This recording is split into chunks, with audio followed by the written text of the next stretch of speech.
ये देखती है कि वो बच्चा है जो उसको सामने नज़र आ रहा है, वो आहिस्ता आहिस्ता इसके करीब आता है और इसके टांगों के बीच से इसके अंदर चला जाता है।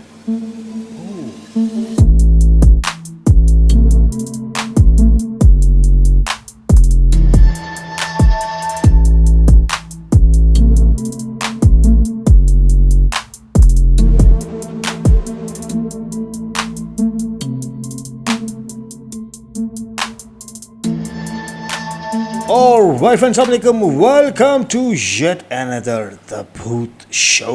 द भूत शो की एक और स्टोरी के साथ मैं हूं आशी। हमारे साथ मौजूद हैं डॉक्टर काशिफ सर। अस्सलाम वालेकुम। वालेकुम अस्सलाम। कैसे मज़ाक सर? अल्हम्दुलिल्लाह सर। आज डॉक्टर साहब से बड़ी दिनों के बाद फुर्सत से कचहरी हुई, हाँ, खुल के बात हुई। खुल के कचहरी हुई है। क्या है कि बारिशों का मौसम चल रहा है और ठीक ठाक बारिशें चल रही हैं। हाँ। कहते हैं कि 22 से 25 साल पुराना रिकॉर्ड टूट चुका है। हाँ, यस, ऐसा ही है। स्ट्रेट अवे स्टोरी पे चलते हैं। डॉक्टर साहब क्या सुनाएंगे आज? आशी, कहीं पे मैंने लिखा हुआ पढ़ा था कि ना नींद पूरी होती है और ना ख्वाब पूरे होते हैं। वाह। मतलब दोनों चीज़ें आपस में बहुत लिंक करती हैं, नींद भी और ख्वाब भी। ख्वाब भी। ख्वाब दो तरह के होते हैं।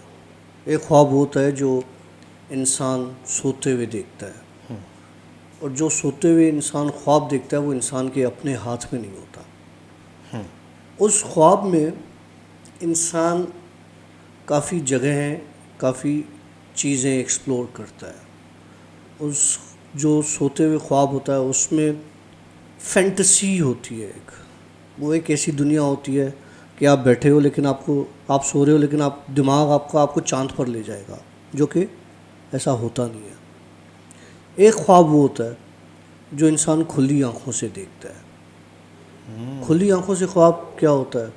खुली आंखों से ख्वाब ये होता है, सपोज़ मुझे कुछ करना है, मैंने एक ख्वाब देखा है, मेरी एक सोच है कि मुझे ये आगे करना है। जैसे हमारे कुछ प्रोजेक्ट्स हैं, हम उनके लिए ख्वाब देख रहे हैं।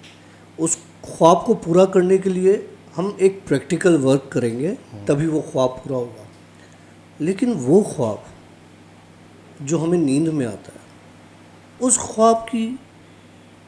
ख्वाब को पूरा करने के लिए हम कुछ नहीं कर सकते। कुछ ऐसे ख्वाब होते हैं, लोगों को आते हैं, वो बहुत सच्चे ख्वाब होते हैं, और वो ख्वाब जब कोई देखता है और वो चीज़ जब हो जाती है तो वो ये कहता है कि यार ये तो मैंने ख्वाब देखा था और ये पूरा हो गया। और वो एक बड़ी एक यस, चीज़ होती है उसके बिल्कुल। लिए। ख्वाब कहाँ से आते हैं, ख्वाब क्यों आते हैं इंसान को? ऐसे ख्वाब जो आपको रियल ज़िंदगी में अपने आप से नफ़रत करवाए, ऐसे ख्वाब जो आप नींद में देखो और जब जागो तो वो ख्वाब जो है आपके लिए सिवाय एक अजियत के और कुछ भी ना हो। एक बंदी थी, उसे ख्वाब में एक बच्चा नज़र आता था। बच्चा इस तरह का हुआ करता था कि वो रंग बदलता था, उसकी स्किन इस तरह की नहीं होती थी। वो कभी ब्लू कलर का होता था, कभी पर्पल कलर का होता था, कभी सफ़ेद होता था। उसके चेहरे पे कोई नैन नक्श नहीं होते थे, उसके चेहरे पे और कुछ नहीं होता था। ना आँखें होती थी, ना नाक होता था, ना कान होते थे, ना बाल होते थे, ना मुंह होता था, कुछ नहीं होता था। एक सिर्फ एक चेहरा होता था जिस पे और कुछ नहीं होता था। वो बच्चा उसके ख्वाब में आता था। स्टार्ट कहती है कि मुझे उस ख्वाब से हुआ जब मैंने उस बच्चे को ख्वाब में देखा पहली बार।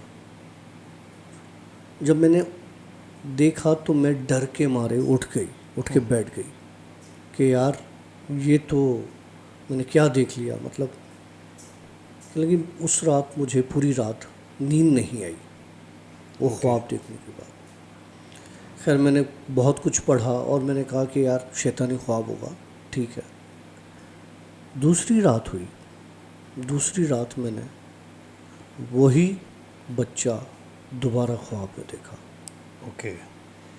और फिर दोबारा मैं चीखें मार के उठ गई। अब जब मैं उठी तो मैंने अपनी वालदा को बताया कि माँ, मैं 2 रातों से ये ख्वाब देख रही हूँ और एक बच्चा है, वो अलग अलग उसकी चमड़ी का कलर है, उसके चेहरे पे कुछ भी नहीं है छोटा सा, हाथ छोटे से, जिस तरह से एक बच्चा होता है 10-12 साल का, उस तरह का बच्चा है। माँ बोलती है कि तुम बहुत ज़्यादा सोचती हो, अपने मुस्तकबिल को लेके सोचती हो, अपने जो है वो कामों को लेके सोचती हो, और घर का जो माहौल है उसके बारे में सोचती हो, तो कहीं ना कहीं तुम्हारे दिमाग पे वो इम्पेक्ट पड़ा हुआ है, उस वजह से तुम्हें इस तरह के ख्वाब आ रहे हैं। माँ उसको कन्विंस करती है और ये हो जाती है। उस रात इसको कोई ख्वाब नहीं आता। चौथी रात फिर दोबारा उसको उसी तरह का ख्वाब आता है। जब उसको ख्वाब आता है तो ये अब की बार डरती नहीं है। एक होता है ना, बंदा डर के उठ जाता है, ये उठती नहीं है और इसका ख्वाब आहिस्ता आहिस्ता बढ़ रहा होता है। ये देखती है कि वो बच्चा है जो उसको सामने नज़र आ रहा है, वो आहिस्ता आहिस्ता इसके करीब आता है और इसके टांगों के बीच से इसके अंदर चला जाता है।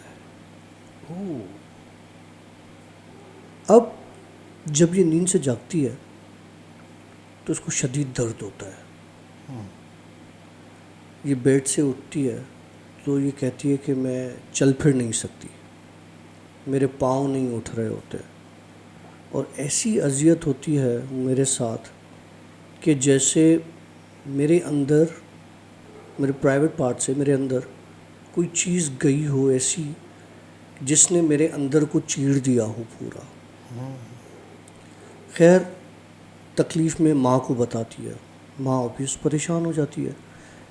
फिर माँ कहती है कि देखो बेटा, ये ख्वाब था, ख्वाब में तुम्हारे दिमाग पे असर डाल दिया है, इसी वजह से तुम वो दर्द फील कर रही हो, वो तकलीफ़ फील कर रही हो, ऐसा कुछ नहीं है। कहती है माँ, मैंने अपनी आँखों से देखा है और मुझे वो दर्द का एहसास हुआ है। माँ कहती है कुछ नहीं है, तुम ऐसे ही बस डरती रहती हो। ये चौथी रात ये होता है। और 5वीं रात मेरे जिस्म के अंदर काशू भाई ऐसा फ़ील होता है कि मेरे पाँव के नाखून से मेरे सर तक कोई चीज़ अंदर ही अंदर मेरे, जिस तरह से ये उंगलियां हैं, हाथ हैं, फिक्स हो रही है, एडजस्ट हो रही है, उसकी लेंथ बढ़ के मेरे हिसाब से, जैसे मेरे सर से लेके पाँव तक मेरी बिल्ड का, मेरे साइज़ का, मेरे जो है बॉडी के शेप का मेरे अंदर कोई समा गया है और बड़ा हो रहा है, स्ट्रेच हो रहा है। ये मैं ख्वाब में देख रही हूँ। कल मैं डर के उठ के बैठ जाती हूँ, वज़ू करती हूँ, मैं तहज्जुद पढ़ती हूँ। कहती है डॉक्टर काशिफ, उसके बाद जब मैं तहज्जुद पढ़ के उठती हूँ तो मुझे एक बहुत बड़ी वोमिट होती है। जब मैं वोमिट करने जाती हूँ तो वोमिट एपिसोड्स में होती है ना, बंदा उल्टी कर रहा है तो झटके से आती है, फिर एक गर्ड होता है, फिर आती है, फिर एक गर्ड, रिफ्लक्स आता है। तो वो रिफ्लक्स डॉक्टर काशिफ मुझे आता रहा इस तरह से, और जब भी वो रिफ्लक्स आता तो उस रिफ्लक्स का कलर डिफरेंट होता। जो मैंने उस बच्चे के कलर देखे थे, ब्लू, पर्पल, वाइट, इस तरह का रिफ्लक्स मुझे उल्टी के साथ, वोमिट के साथ मेरा निकला। तो मैंने अपनी माँ को बुलाया, आवाज़ दिया, माँ उठ के परेशानी में आ गई। लेकिन मैं कह रही थी कि देखो मेरे साथ कोई मसला हुआ है, ये उल्टी का कलर देखो। तो माँ कहती है कि मैंने सिंक में वो देखा तो उल्टी माँ को काली नज़र आई। अच्छा। तो माँ कहती है कि तुम्हारा दिमाग जो है ना वो बहुत ज़्यादा चल गया है, तुमने काली उल्टी की है, अब मुझे ये डर है कि काली उल्टी तुमने की क्यों है। तो कहती है माँ तुझे कलर नज़र नहीं आ रहा। बोला नहीं, ये तो काली उल्टी है, तू चल। माँ उसको साफ़ वाफ करके पानी वानी पिला के उस पर आयतुल कुर्सी और जो माँ पढ़ सकती है वो पढ़ के इसको अपने पास सुला देती है। जब ये सोती है तो कहती है मेरी माँ ने मुझे सुबह बताया कि मेरे दांत तेज़ तेज़ नींद में बज रहे थे, मेरे हाथ पांव नींद में बिल्कुल मुड़ गए थे, अकड़ गए थे, लेकिन मैं अपने मुंह से कोई आवाज़ नहीं निकाल पा रही थी। तो मेरी माँ ने नींद में मुझ पर आयतें पढ़ना शुरू की। मैं नींद में थी। 10 से 15 मिनट मेरे साथ ये चला। मेरा बाप भी आ गया, भाई भी आ गया, उन्होंने भी पढ़ा। मैं रिलैक्स होके सो गई। सुबह उठा तो मुझे माँ ने ये सारी बातें बताई कि तुम्हारे साथ रात ये हुआ है। अब जब उन्होंने अपनी आंखों से ये सारी चीज़ें देखी तो उन्होंने कहा कि हम किसी से कंसल्ट करते हैं, किसी से बात करते हैं। तो उन्होंने फिर एक हाफिज़ था, उससे मशवरा किया। तो बेसिकली वो जो हाफिज़ साहब था वो ब्लाइंड था, अच्छा, वो अंधा था। तो उससे बात की तो उसने बोला ठीक है, आप अपनी बेटी को मेरे पास ले आए, मैं दम वगैरह कर देता हूँ। वो उसके पास ले गए। अब एक बंदा जो अंधा है, वो लड़की एंटर जैसे ही होती है उस हाफिज़ साहब के हुजरे में, तो वो कहता है वहीं रुक जाओ। उस लड़की को अपने हुजरे में अंदर एंटर नहीं होने देता। ये बड़ा परेशान हो जाता है कि माँ अंदर आ गई, बाप अंदर आ गया, लड़की को इजाज़त नहीं थी जिसके लिए आए हैं, उसको बाहर ही रोक दिया। तो बाप पूछता है कि क्यों रोका है? कि लगा आपकी बेटी के साथ एक और बंदा इस हुजरे में आना चाह रहा है जिसको मैं अलाउ नहीं कर सकता। आपकी बेटी बाहर रुकेगी, मुझे जो भी दम करना है मैं इसको बाहर करूँगा, इस नापाक चीज़ को मैं अपने अंदर हुजरे में आने नहीं दूँगा। तो माँ बाप परेशान हो जाते हैं, होता वो अंधा है। अच्छा, अब बाप को डाउट होता है हाफिज़ साहब को ना कि ये जो है, नहीं, बाप को डाउट होता है या जो बाप को डाउट होता है अच्छा, ओके, हाफिज़ साहब के ऊपर। अच्छा, हाफिज़ साहब के ऊपर। हाँ, क्योंकि वो तो हाफिज़ साहब ब्लाइंड है ना। अब वो कहते हैं कि यार पता नहीं, इसको पता भी है नहीं है, उसको बाहर रोक दिया बेटी को फिर ऊपर से नापाक वाली बात कर रहा है। एकदम से ना वो एक इज़्ज़त वाला एक फैक्टर आ जाता है ना। तो बाप कहता है हाफिज़ साहब को, हाफिज़ साहब को कुछ पता भी है और आप मतलब इस चीज़ का, इस काम का पता है? तो हाफिज़ कहता है कि मैं अंधा हूँ, लेकिन तुझे सफ़ेद कपड़े पहने हुए, तेरी बीवी ने गुलाबी कपड़े पहने हुए, वाह, तेरी बेटी ने ये कपड़े पहने हुए, और तेरी बेटी के जो अंदर है वो ये चीज़ है।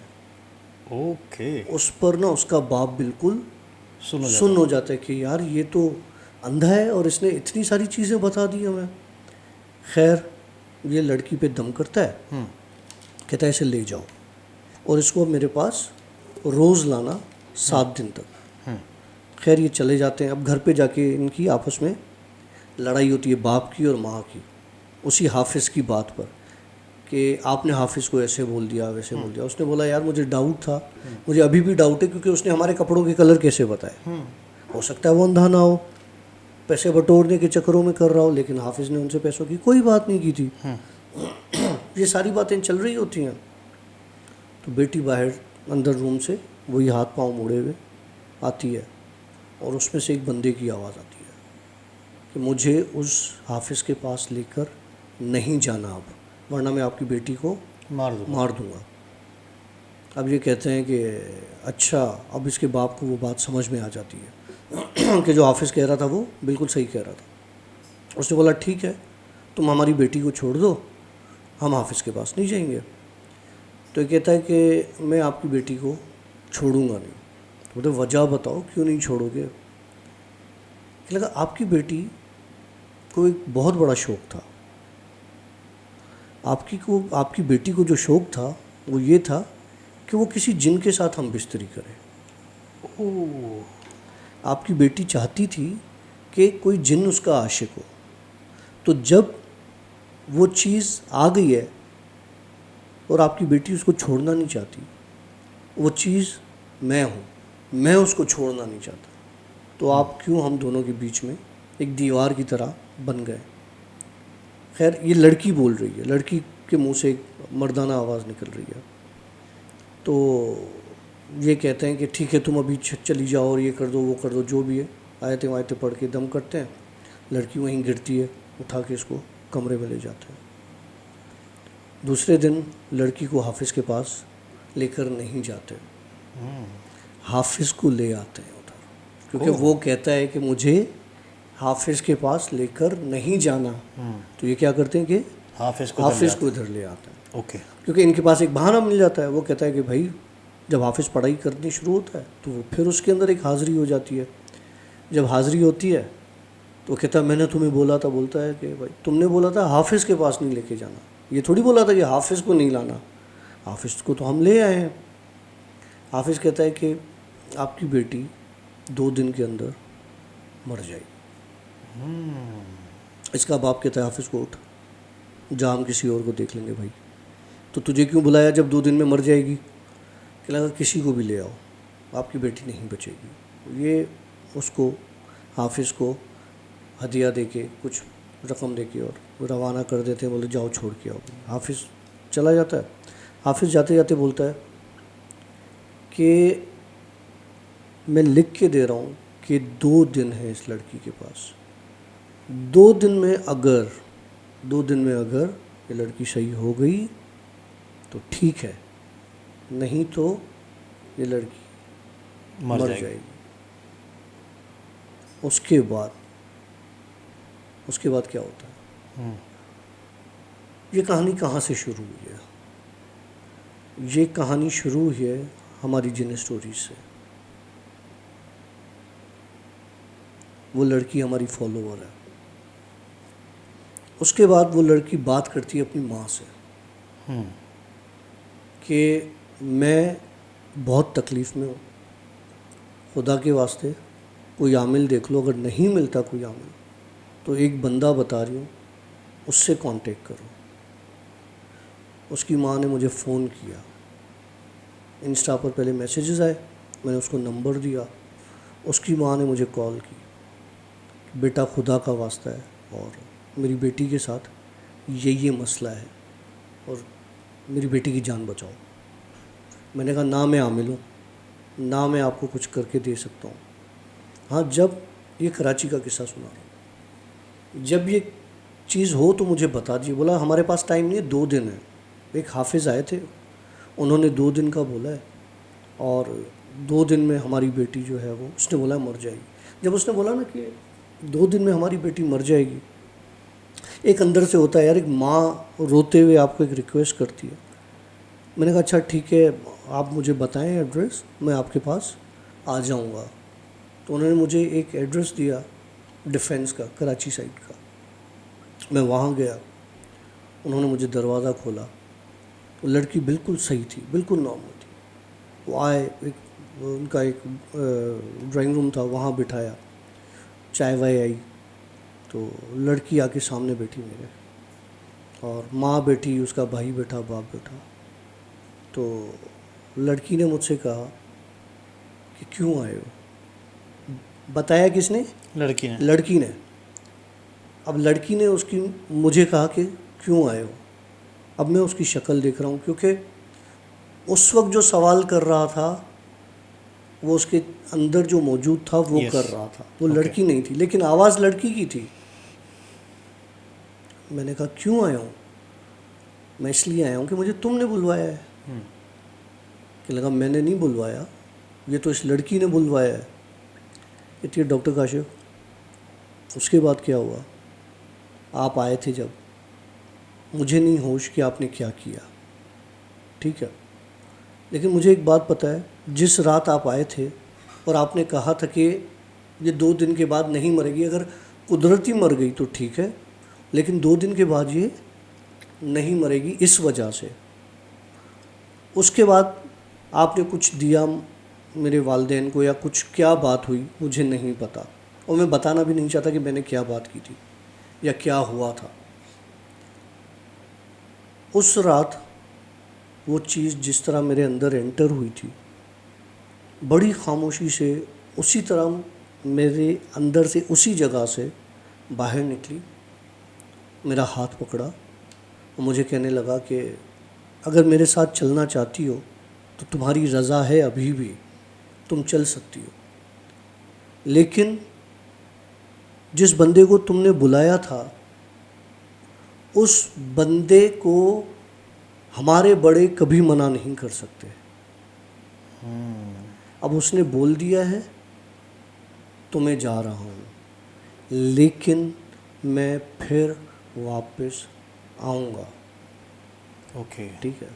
लेकिन डॉक्टर काशिफ आप चले गए, सारे मामला ठीक हो गए, सब हो गए, मैं नॉर्मल हो गई, सब काम चलता रहा। एक हफ्ते के बाद वो बच्चा मुझे फिर ख्वाब में नज़र आया। तो जब वो बच्चा मुझे ख्वाब में नज़र आया तो मैं उठ के बैठ गई डर के मारे कि ये दोबारा मेरे साथ ये अजियत होने वाली है। तो मैंने फिर अपनी माँ को बताया कि वो बच्चा फिर आया।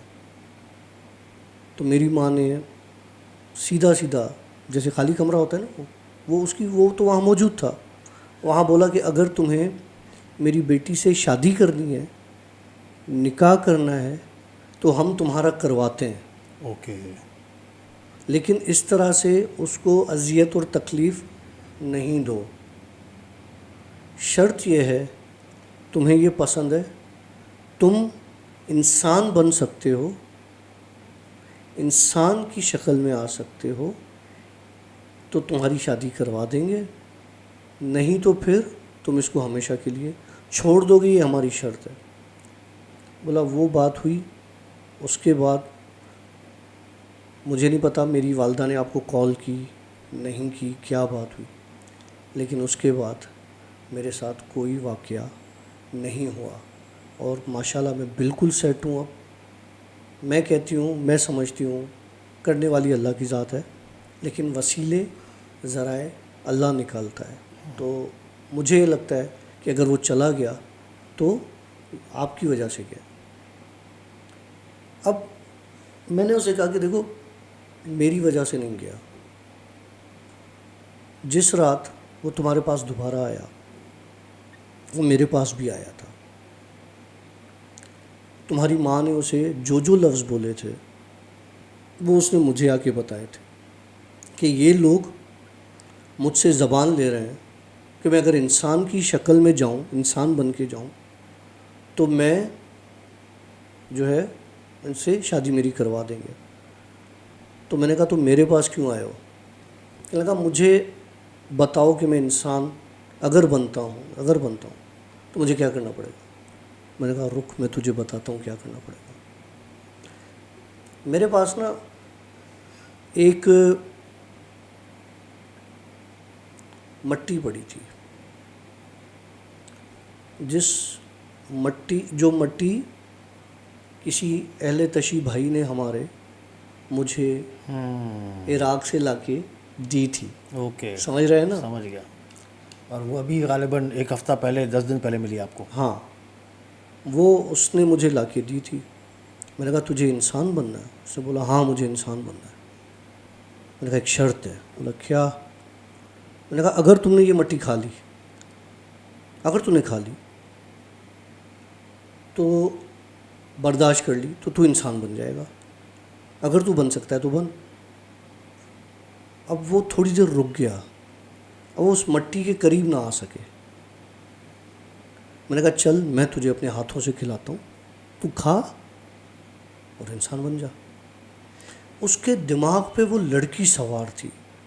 इश्क ना इंसान का हो, जिन का हो, जानवर का हो, इश्क साला मरवा देता है। मतलब अगर मैं कहूँ ना कि मुझे किसी चीज़ से इश्क है, साला मैं डेफिनेटली मर गया। क्योंकि फिर मुझे जो भी बोलेगा ना उसको हासिल करने के लिए मेरे दिमाग में होगी यार पॉसिबल है, मजनू नहीं था, साला मर गया पागल होके ना। तो वो जिन उस वक्त समझो मजनू बन गया था। उसने बोला खिलाओ। उसने जब मुंह खोला ना तो उसके अंदर आग के शोले थे, उसके मुंह के अंदर एक, और आग थी ब्लू कलर की। मैंने वो मट्टी का ज़र्रा, पूरी भी नहीं, यूँ ज़र्रा उठाया, यकीन कर मेरे हाथ पे तपिश फील हो रही थी जब मैंने उसके मुंह पर रखा, वो रेज़ा रेज़ा होके गिरा और गायब हो गया, ख़त्म हो गया। उसके बाद कुछ नहीं हुआ। हाँ, तो आपने बताई भी थी चीज़ें ना कुछ, कि जिन्नात को किन चीज़ों से मौत आती है। उसमें मिट्टी थी, पानी था, शहद थी, और पानी भी बारिश का पानी, बारिश पहली का बारिश का। आज ज़िक्र चला है ख्वाब का, तो मैं ख्वाब के हिसाब से ही जो भी रिसेंटली मेरे साथ हुआ, रिसेंटली डॉक्टर साहब वाली बात के कुछ ख्वाब होते हैं जो आप सोते हुए देखते हैं, और कुछ ख्वाब होते हैं जो आप जागती आंखों से देखते हैं। तो मेरे साथ जागती आंखों वाला ख्वाब वाला सीन हुआ था, और सीन हुआ था कि ग़ालिबन जो हमारे पुराने जिन स्टोरीज़ के जो वीडियोस देख रहे हैं या आशी डेली व्लॉग्स देख रहे हैं हमारे, तो आपने देखा होगा कि मेरे पास डॉग्स हैं काफ़ी ना। तो उसमें से हमारे जो 2 फादर मदर जो डॉग हैं, उनके हुए 7 बच्चे, 7 में से 5 मर गए, बाकी बचे 2। अब 2 के बड़ी अच्छी हम स्पेशल प्रिकॉशंस लेते हुए उसका संभाल कर रहे हैं हम लोग। अब हुआ यूँ कि वैक्सीनेशंस करवानी थी उनकी, हमने उनकी वैक्सीनेशन करवाई। वैक्सीनेशन करवाते के साथ मेरा एक डॉग बड़ा सिवियर जो है ना, वो बीमार पड़ गया। अब वो सिवियर जब बीमार हुआ, उसको खून की उल्टियाँ आने लगी और मोशंस भी इसको खून वाले आने लगे, जिसको डॉक्टर ने डायग्नोस किया कि इसको पार्वो वायरस है।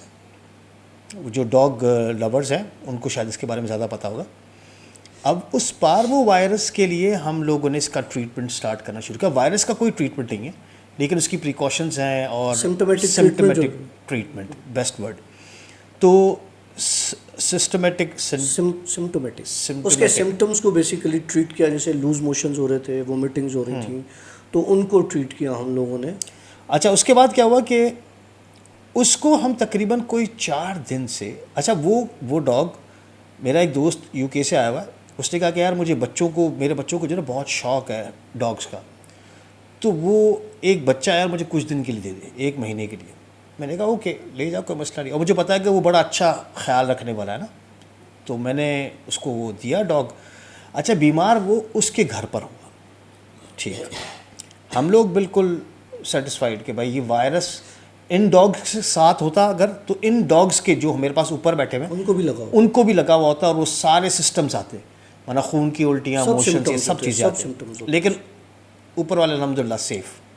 अच्छा, अब उसकी ट्रीटमेंट चल रही है, आज उसकी ट्रीटमेंट का 5वां दिन है, और इसी वजह से आप लोग हमारे वीडियोस कुछ शॉर्ट देख रहे हैं, व्लॉग्स के भी और जिन स्टोरीज़ के भी, इस सीन्स की वजह से हुआ थे वो।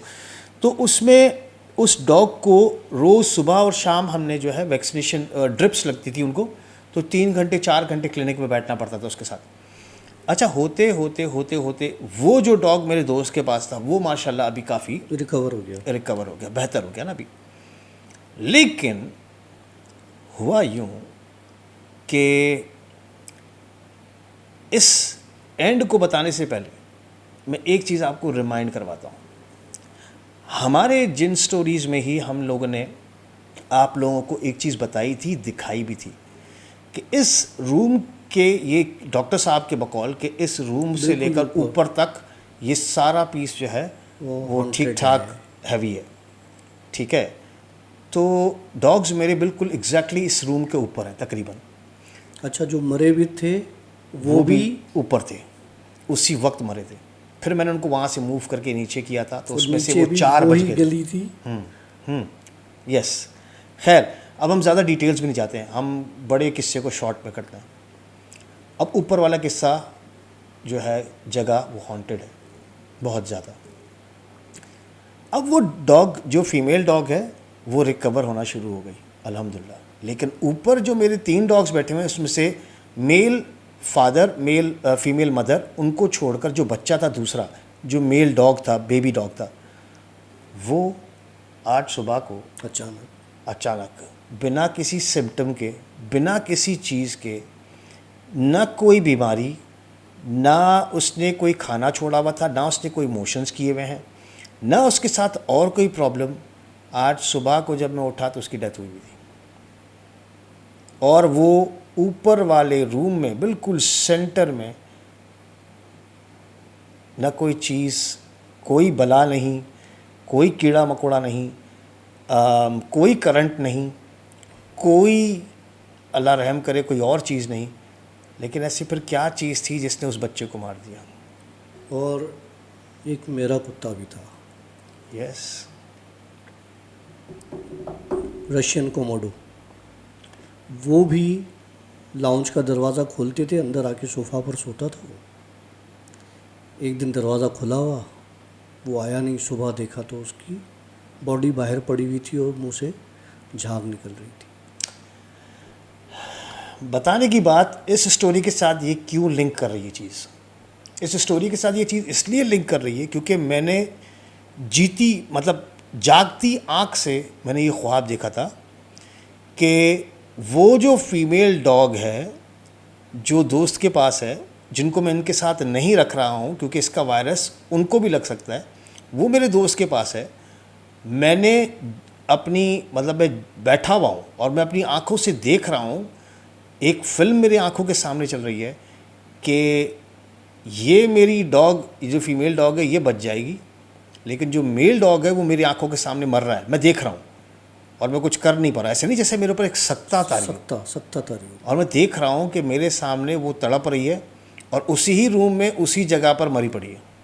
मैंने ये अपनी आंखों से देखा है, और उसके बाद वही किस्सा हुआ आज। कोई कुछ मसला नहीं, शायद ऊपर वाले रूम में मसला है, शायद। खैर, ये एक अलग सीन है कि मैं तकलीफ़ में हूँ क्योंकि मेरा लॉस हुआ है, और बच्चों की तरह हम उसको पाल रहे थे, संभाला हुआ था हमने उनको। लेकिन खैर ये चीज़ें होती हैं, जाने वाली चीज़ जाती है, आप कुछ नहीं कर सकते। और रही बात ये कि मैं शायद गलत हूँ, शायद मैं गलत हूँ, लेकिन जो डॉग लवर हैं उनके लिए शायद हो सकता है ये टिप हो, क्योंकि मैंने फिर इसके बाद रिसर्च करना शुरू की और पता ये चला है कि जो वैक्सीनेशन हम लोग करवाते हैं, जैसे पार्वो वायरस है, उसकी वैक्सीनेशन करवाने के बाद कुछ डॉग्स जो होते हैं वो उस चीज़ को बर्दाश्त नहीं कर पाते हैं, उस वैक्सीनेशन के डोज़ को ना, तो शायद उसकी वजह से। लेकिन खैर मौत को बहाना चाहिए और ये हो जाती हैं किससे। हमें कुछ मैसेजेस आए थे जो कि मैं समझता हूँ कि हमें लाजमी वो मैसेजेस शामिल करने चाहिए क्योंकि वो इस ही स्टोरी से रिलेट करते हैं काफ़ी ना। हमारी एक स्टोरी थी, जिन रेप्स हर एवरी नाइट, जिन स्टोरी, हॉरर स्टोरीज, घोस्ट, भूत की कहानी, एपिसोड 19, जो कि हमारी आशी डेली व्लॉग्स पर रिलीज़ हुई थी। और उस पर एक इंडियन हमारी व्यूवर हैं जिन्होंने मैसेजेस किए हैं, और उनका नाम है हरमनदीप कौर, जिन्होंने मैसेज में ये कहा है कि सर सेम यही मेरे साथ हुआ है। मैं आज तक वो सोचती हूँ कि मैं जाग रही थी या नींद में थी, कॉज मुझे पता है कि मैं 80% जाग रही थी और 20% नींद में थी। और रात के 3:30 बजे मॉम मेरे रूम में आकर बोलती हैं कि तू किसको जाने का बोल रही थी। मेरे साथ भी ड्रीम्स में ये असली में ये हुआ है 3 बार। और उनका एक और मैसेज है, कहती हैं कि लव फ्रॉम इंडिया, बहुत टाइम बाद अच्छी स्टोरीज सुनी हैं, लेकिन आपकी ट्रू स्टोरीज़ हैं कॉज मैं देख सकती हूँ, कॉज मेरे साथ भी हुआ है ऐसा, जिसके साथ हुआ है सिर्फ वही जान सकता है। और भी इसके बाद इन्होंने काफ़ी मैसेजेस किए हैं। तो हरमनदीप कौर, हम आपके साथ हैं, और हरमनदीप कौर ने जो है एक हेल्प के लिए भी डिमांड की है कि अगर प्लीज़ मेरी हेल्प हो सके कोई तो मुझे ज़रूर बताइएगा। मुझे इंस्टा पर मैसेज करें जी, तो बात करें, मैं बताऊंगा फिर क्या मसला है। हरमनदीप कौर प्लीज़, अगर आप डॉक्टर काशिफ़ के इंस्टा अकाउंट पर अभी तक नहीं विज़िट किया, मेरे ख्याल से शायद आपको मैंने मैसेज भी किया था, इंस्टा पर kashif.akh, आप वहाँ पर जाइए, उनसे PM मैसेजेस, पर्सनल मैसेजेस कीजिएगा उनको, तो वो आपकी ज़रूर हेल्प करेंगे जो इनसे हो सका। लेकिन बहुत ही ट्रेजिक स्टोरी है, एंड आई होप कि आप इस तकलीफ़ से अल्लाह आपको जल्द आसानी अता फरमाए। आशी, तकलीफ़ जो है ना, लाइक इंसान आपको लाजमी मिलती है, चाहे वो कोई कितना बड़ा बिजनेस टाइकून क्यों ना हो, चाहे वो कोई बिल्कुल एक गरीब बंदा हो। बिल्कुल। आपको याद है हमारा एक बहुत अच्छा दोस्त है, एक बहुत अच्छा फॉलोअर है कराची में, जिससे हम मिले भी हैं, साकिब भाई। हाँ, यस। माशाल्लाह बहुत अच्छा बंदा है और वेल साउंड बंदा है, ठीक है। उसके साथ भी बहुत सारी चीज़ें हुई हैं इस तरह से, और हम उन चीज़ों की वजह से, आपको याद है, उनके पास Yes. गए भी थे, यस। और वहाँ पे क्या हुआ था वो स्टोरी भी शेयर की थी। वैसे Harmandeep, of course India Pakistan borders हैं, लेकिन ये बॉर्डर कोई नहीं। हाँ, मैं अपनी पर्सनल बता रहा हूँ। मेरे यूके में मैं रह चुका हूँ, अलग अलग कंट्रीज़ में मैं जा चुका हूँ।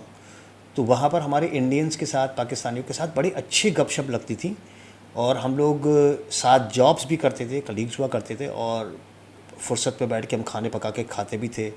जो पीने पिलाने का शौक़ करता था वो पीना पिलाता करता था, लेकिन जैसे मैं नहीं पीता हूँ तो मैं वहाँ पे अक्सर खाना बनाया करता था, फिर वो हम लोग सब मिल के खाना खाया करते थे। बड़ी अच्छी हमारी गपशप लगती थी, और बड़े हम लोग जो लोग हैं नॉर्मल आपस में, वो हमारे आपस में बड़ा अच्छा एक रिलेशनशिप है, भले दुनिया में हम कहीं पर भी चले जाएं। देखिए, मेरे लिए सबसे पहले इंसानियत। जी मेरे लिए क्या, हम सब के लिए सबसे पहले इंसानियत, जी बाकी चीज़ें सब बात में। जी और कोई इंसान अगर तकलीफ़ में है, चाहे कोई भी हो, अगर हम कर सकते हैं मदद जी और नहीं कर रहे, जी, तो मतलब उसका जवाब हमें आखिरत में देना पड़ेगा। बिल्कुल सही कह रहे हैं आप। तो ऑफ कोर्स वो कहते हैं ना कि नेकी कर दरिया में डाल, और जितना आप लोगों के लिए अच्छा करेंगे, कुदरती एक है कि साइड बाय साइड आपकी कुदरत आपकी हेल्प करती है। मैं जाने से पहले हरमन का एक और मैसेज रीड करूंगा, और उसके बाद हम आपसे लेंगे इजाज़त। Sir please, no need to explain all things. आप तो ट्रू बातें बताते हो, जो उनको देख जो कुछ भी करते हैं कंटेंट के नाम पर, आप ऐसे ही स्टोरीज सुनाते रहिए। माशाल्लाह, हम लोग बहुत इन्जॉय करते हैं। Love from India, Punjab. Thank you very much Harmandeep Kaur. और हमारे जितने भी दोस्त, कभी कभार ऐसे होता है यार, किसी की तकलीफ़ जो होती है ना, वो आपको थोड़ा सा वो लग जाती है। तो कल काशिफ भी अपनी एक स्टोरी सुना रहा था, तो वो मैं कह रहा था यार काशिफ नहीं सुना यार, मुझे तकलीफ़ हो रही है। वो जो तेरे बेटे को चोट लगी थी ना, तो मैं कह रहा यार नहीं सुना, मेरे को वो अंदर तक कोई गुदगुदी हो रही थी ना। तो अभी हरमनदीप की भी वो मैसेज सुनकर थोड़ा सा मेरी भी आवाज़ में थोड़ा फ्लक्चुएशन आ गया। खैर, अपना बहुत ज़्यादा ख्याल रखिएगा। हम लेंगे आप लोगों से इजाज़त, और अगर डॉक्टर काशिफ से आप डायरेक्ट कांटेक्ट करना चाहते हैं तो kashif.akh इंस्टा पे आप उनसे रब्ता कर सकते हैं, और दूसरा प्लेटफॉर्म आपके पास ईमेल भी, आप ईमेल कर सकते हैं, डिस्क्रिप्शन में आपको मिल जाएंगे। चोट जिस्म की हो या अंदर की हो, चोट होती है ना। और अगर ऐसी चोट जो जिस्म की भी हो और साथ में अंदर की भी हो, वो इंसान को मार देती है। वाह। और बैंक अभी तक चल रहा है, और बैंक अभी तक चल रहा है। बैंक का नाम नहीं लेना, ले लेना। तो ये एक जोक था जो हमारे दोस्तों में चल रहा है आजकल। तो कोई भी जो दोस्त हमारा बैठ के शेरो शायरी करते हैं, तो आखिर में हम उस लाइन को एंड करते हैं कि वो और बैंक अभी तक चल रहा है। क्योंकि वो हमारा एक दोस्त है, वो बस कर दे यार, तू फट जाएगा। चले जी, अपना बहुत ज़्यादा ख्याल रखिएगा। मैं 10 बार याद दे चुका हूँ। सी या, बाय।